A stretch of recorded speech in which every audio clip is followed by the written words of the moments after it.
We we all know my computer skills are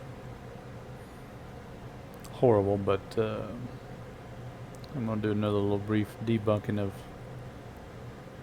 the bishop, Larry Gaiters. See if you can take a listen at what he says about taxation, real quick. Let's see if I can move the mic. This is horrible, I know. That for the rest of your life, you're paying the system back through local, county, state, federal taxes. You're paying them back for allowing you to be born. Pastor Craig Moore is a scam.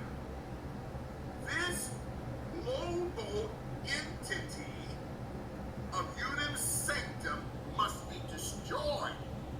Taxation is an illegal entity according to the first Constitution.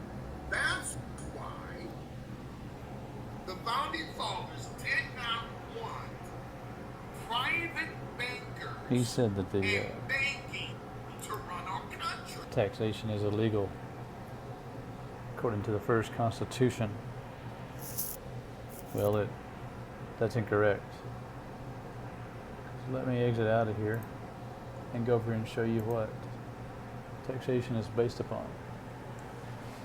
It's Article 1, Section 8. You see this?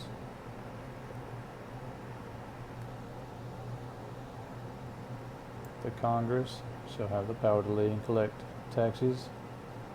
Pay attention closely. Duties, imposts, and excises. An overview of the taxing clause. Let's go to that real quick.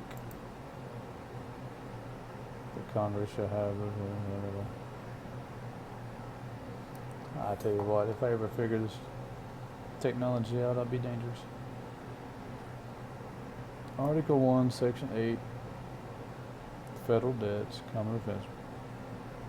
To levy taxes, one exception only following.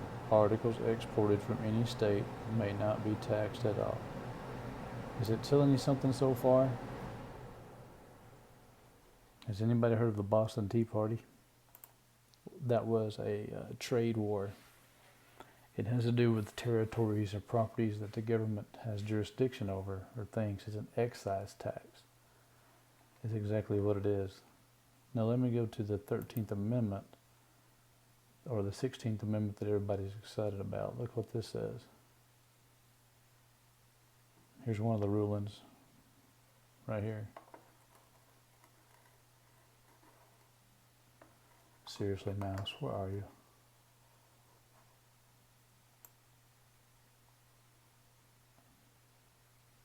Conferred no new power of taxation.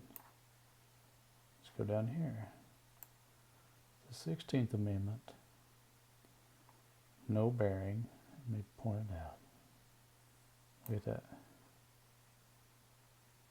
The settled doctrine, 16th Amendment, confers no new power upon Congress to define and tax an income without apportionment. The sole purpose of the 16th Amendment was to remove apportionment requirement where otherwise taxable. It's all right there in plain sight, people. And if you go look on the rules for who's required to, what you might be doing that's an excisable activity, it's basically if you're performing a service for the government, you're an employee of the federal government, maybe they paid you interest at a banking firm, because that's if that's federal income, something federal, student loans, something federal, but I won't get into that. A lot of great information comes from this right here. Let me highlight it. LostHorizons.com. Everything is backed up in there. You can see the statute of the United States Treasury Secretary, and I'll end with this right here now. The good bishop often tries to tell people to donate, and if they don't, God will curse them. Well, he's a blatant liar. Let's go to Malachi 2:1, where he often references Malachi. Well, God will curse you if you don't give him money.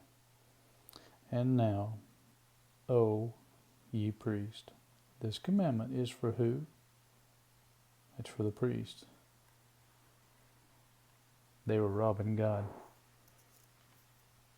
because, the money that could have been used to help the people, I guess maybe they were squandering it or not doing it properly. I have to do some more research on that, but yeah, it had to do with what was required by the certain people with duties back then too. The priest had a duty.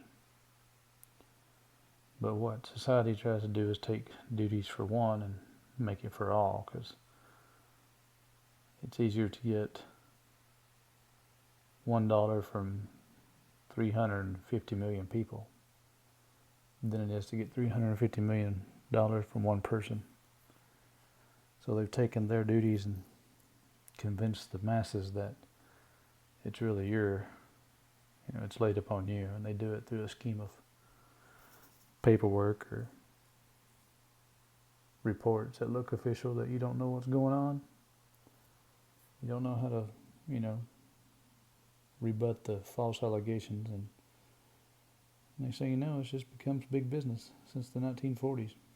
But taxation is not illegal, but much of it is being, let's say, erroneously extracted. But anyway, just debunking the bishop.